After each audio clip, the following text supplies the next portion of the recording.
It is match day. We are coming up against Wolves, the old gold, here at Dean Court later on today. Kickoff is at 3 o'clock, but it is a game which Gary O'Neill will probably be licking his lips at. Of course, Gary O'Neill was sacked by Bill Foley and replaced by Andoni Iraola. Gary O'Neill has since beaten Everton. More on that in a second. And also Manchester City, of all teams. Plus, last time out, got a respectable draw against Aston Villa with 10 men. I know I did say in the preview show that they beat Villa. Sorry, Wolves fans. But we have 1-0. And this is possibly the day we need to win. And the reason being is Andoni Iraola, the style he has been playing has not been working in the Premier League. Don't get me wrong, he's a coach with a high pedigree and he's a coach who has managed some great names at Vallecano, one Radamel Falcao as well. But the problem is this isn't La Liga. La Liga is a little bit more of a passing league, a little bit more suited to Arteta, a bit more suited to Arsenal, that sort of style. Unless you've been doing that for 25 years, like Arsenal have done, and that started with Arsene Wenger, of course, a Frenchman, just where I've been. Um, it's very, very difficult to just go click your fingers and that be that. So this is going to be a really, really, really tough game for AFC Bournemouth. Personally, how are Wolves going to get us? I think because they know that our defensive frailties, if we start passing it around at the back, they will go for it. There is Neto as well, not our one, their one, who is very, very dangerous. Um, I think they will go quite direct. I think they'll put a lot of pressure on our back line. They probably won't play with the five at the back that, of course, Gary adopted so many times here and so successfully at times as well. I've seen loads of stuff, over the past couple of days about Gary O'Neill, and I think us as Bournemouth fans should give him a standing ovation because he did a fantastic job at this football club.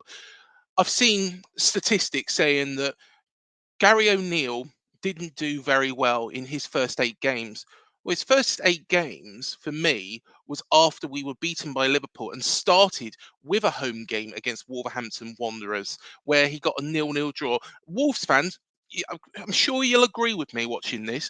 It wasn't a thriller. It wasn't exciting. It was boring. It was probably terrible football, but it was just what we needed. And then that led in. And from that Liverpool game all the way up to Southampton, we were the only side who hadn't been beaten. Now, that is a great feat from Gary O'Neill. Some fans, will turn around and say, oh, well, Gary O'Neill, he didn't win any of this first, as a permanent manager. Yeah, maybe, but he did have a lot of injuries. The games were quite tough as well coming up in that spell. So I think some people have just got a silly agenda against Gary. I will be giving him a full round of applause. And I think he's done a fantastic job at Wolves. He's done a fantastic job at AFC Bournemouth. And full credit to him. He is going to go far as a manager. So let's show him a bit of respect, shall we? Um, Onto the game. So Iriola needs to actually get rid of the passing style. He needs to go a bit more direct against Gary O'Neill. That's the way you're going to hurt Wolves. Look at what other teams did last season to us. Now, we aren't as good as, say, for example, a Manchester City, but, well, no, I don't think no one is really. But at the same time, you play in a certain way against teams playing like that, and we have to do that. Passing about is not going to cut it. Liverpool tried that down here. It did not work. It did not work. So we need to actually go a little bit more direct to beat Gary. This Wolves side, I would say, is weaker than the Wolves side we faced last season, but it seems to have a lot more heart. Julian Lopetegui is a manager, of course, who is also Basque, who is also a Basque manager like Andoni Iraola.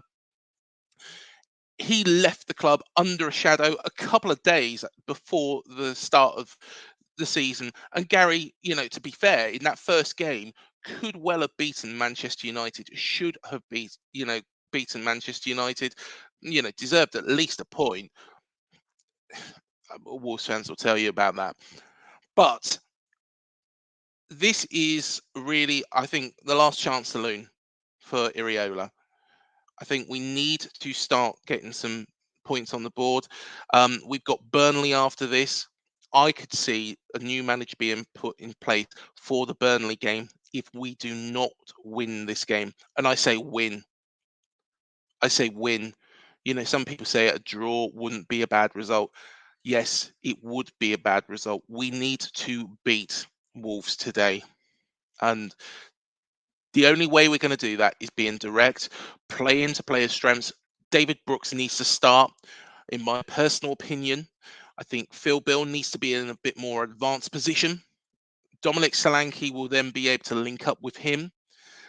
I think Tyler Adams, if he's fit, should play in that position like Jefferson Lerma did, and that would be good. Alex Scott maybe a little bit too early for him, but maybe off the bench, that might be an option. I would go with Justin Kluivert on the left-hand side as well. So that is how I would go. Defensively, how much can we change it? Zabania is good defender. Senesi is a good defender.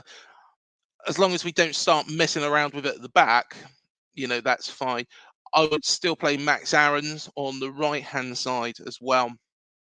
And of course, Milos Kerkez, you can't leave him out. Overall, I think our side is better than what we had last season. And Wolves is weaker than what they had last season. However, it is the styles and how we approach this game. With that in mind, if Iraola is beaten by Wolverhampton Wanderers today, I personally think his role is untenable. And I really like him. He's a nice man. He's a good man. But at the same time, his style is not working in English football. And if your style does not work, you have to change things. It's like being in a job. It's effectively like being in any sales job. You pick it. You don't need me to name company names, but if you do not achieve, you could be the nicest person in that office. You could be friendly. You could be one of those people that really get stuck in. But if you're not selling anything, you're not bringing in business, you're not covering your wage, that is what's going to happen to you. And unfortunately, that is just life. That's just life. um I think Iraola will be good in the future. I think, if Sevilla comes up, I think he should take it personally, because it is a style of football he's used to. He's not a bad manager. He isn't a bad manager. He's unexperienced for the Premier League, and that's where it boils down to.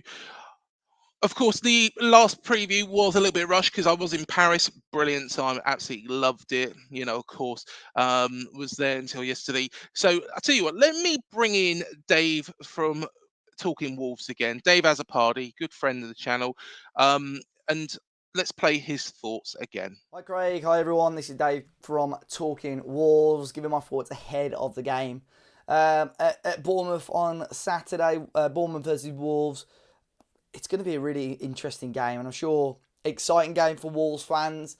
And I'm sure some Bournemouth fans will be excited ahead of this game, but also quite nervous with the return of Mr. Gary O'Neill. Look, I think it was a brave decision when you guys let go of him. I think the manager that you brought in has obviously got a lot of quality and pedigree. Whether it's just too soon for him in regards to the playing squad not being what he sort of needs, or you do see some managers come to England and it just doesn't work for them. So it will be very interesting. I don't know. Obviously, I'm not keeping very, very close tabs on what's going on at Bournemouth. I don't know sort of how long he's got left. If he gets another negative result this weekend. But yeah, life under Gary O'Neill for Wolves has been interesting. Of course, an absolute whirlwind of a summer for Wolves. Try and give you a very quick summary in the fact that towards the end of last season, Wolves had sort of warned Lopetegui that funds won't be, easy to come by. Wolves will have to work and sell players, and Lopetegui wasn't happy about that. sort of took him a while to commit his future to Wolves. Eventually he did. And then one reason or another, things just didn't go the way he wanted throughout pre-season, although Wolves were picking up positive results. And then told our sort of sporting director just a couple of weeks before the season, look, I want to leave the club. So he gave us about a week or so to get a manager in. And of course, that manager was then Mr. Gary O'Neill. And I think he was officially appointed about 5 or 6 days before the start of the Premier League season. And look, no disrespect to Gary O'Neill. I think if you ask any Wolves fan, if Lopetegui were to go, who would you get in? I don't think anybody would have said Gary O'Neill. So straight away, that added a lot of pressure onto the manager. And look, he's still very young. He's inexperienced. I think you have to give him credit because he did a great job with you guys when Scott Parker went after a couple of those big defeats. I think a lot of people would have looked at Bournemouth and probably put good money on him to go down. So I think he did quite a good job at getting the morale up and keeping you guys up, albeit the results towards the end of his tenure probably and performances weren't what you guys would have wanted to see. But yeah, he's come in and it's been a mixed start for Gary O'Neill. I think, his first ever game in charge of the club was away at Manchester United and he did a phenomenal job. I think Wolves, although we lost the game, probably one of our better performances this season. So frustrating in front of goal, denied a Stonewall penalty towards the end. But of course, if you don't get the look and you don't take your chances at Old Trafford, you're going to come away with nothing. And that's what happened. Took us a little while to get going. Obviously, we got the win at Everton, a late winner, which wasn't a classic, a really poor game of football overall, but, grinded out a result. And, he's picked up some decent results. Beating Manchester City at home, a draw against Villa most recently as well. There have been some moments where I think Bournemouth fans warned us where Gary O'Neill almost doesn't know how to approach or possibly see out a game. We saw it. Liverpool, we were 1-0 up at half-time and ended up losing that 3-1. Luton, we just didn't get going away at all. We ended up drawing that game 1-1, albeit with 10 men. And Ipswich was the big one. We were 2-0 up against Ipswich in the Cup. And of course, they've been brilliant so far this season, but we ended up losing 3-2. So and I think you're going to get that. He's an inexperienced manager. And he's still learning how to see out games, how to approach games. But I think he's a very good coach. And the club, and Matt Hobbs, who's the sporting director at the club, obviously has a lot of faith in him. And they're going to be looking to make moves before the January transfer window to help support Gary O'Neill and his plans at the club. I think I can praise his almost tactical flexibility because he played with a 4 at the back and we had mixed success.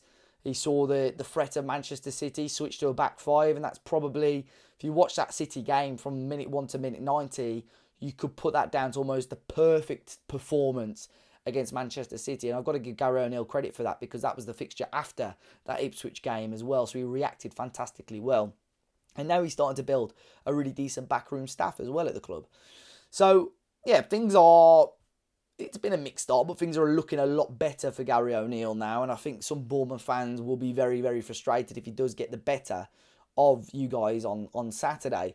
Now, I think one of the things that Wolves have really improved on is actually putting the ball into the back of the net. We've really struggled with that over the last 3 years under Nuno, under Bruno Lage, and even at times under Julen Lopetegui as well.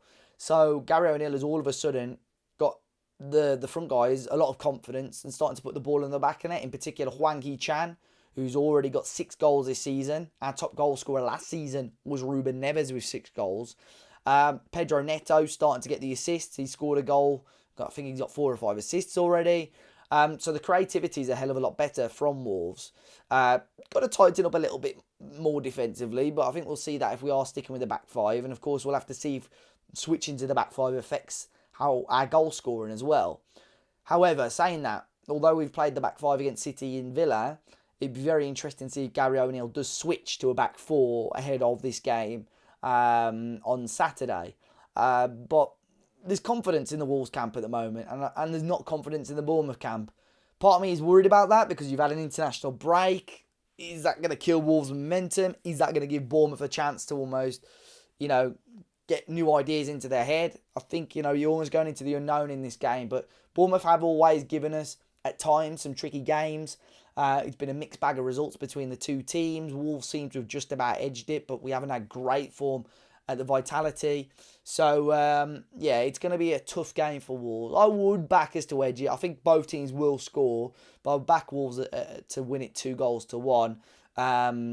But yeah, I'm sorry, guys, but I'm hoping Gary O'Neill gets his revenge and he's the one smiling at the end of the game. But yeah, I appreciate you guys having me on. Of course, it's always great to chat to Craig. I know he's away at the moment, so unfortunately I can't catch up with him. But yeah, appreciate you having me on. We're at Talking Walls everywhere. If you want to catch my thoughts ahead of the game or even after the game, depending on the result, yeah, you can check us out at Talking Walls over on YouTube, Twitter, Facebook, and Instagram. But until next time, and apart from this fixture and the reverse fixture, best of luck for the rest of the season, guys, and hopefully I'll see you soon. And there we are. That's what Dave thinks as well. So let us know your thoughts. Let us know your score predictions. I know we've only got a couple of hours before this game kicks off. This is a big one. Please, please, please, standing ovations for Gary O'Neill. He might not be an Eddie Howe. He might not be a Harry Redknapp to this football club. But what he did was he kept this club in the Premier League. He did the unthinkable when everybody wrote us off. So a standing ovation is only deserved for a man who did so much and for what he's done at Wolves as well. I think, he deserves so much credit and, a round of applause for what he's done there because um, I knew he was going to come good at Wolves. I actually knew he was going to come good with Wolves. I knew he was going to come good here. I'm not going to start blowing my own trumpet, but I really, really, really do. And do you know what? I went on Talking Wolves, and one of the Wolves fans said, "Oh, I think if anybody got a spare Wolves shirt for him, do you know what? You know, as long as it's not at the expense of us, I really, really hope Wolves do really well this season for Gary O'Neill, and also the fan base has been." Brilliant and really, really nice to this channel. So thank you, Wolves fans. I really do appreciate everything you say, um, and all the very, very best to you. But until the next show, up the cherries. Fingers crossed for 3 points today. Sorry, Wolves fans. I'm well. I did say, I can see us getting beat on Talking Wolves, but at the same time, you know, my loyalties last lie here, and hopefully 3 points for AFC Bournemouth, and we can get this season started. Maybe Mr. Iraola might prove me wrong. I really hope he does. Really hope he does. See you in the next one, guys.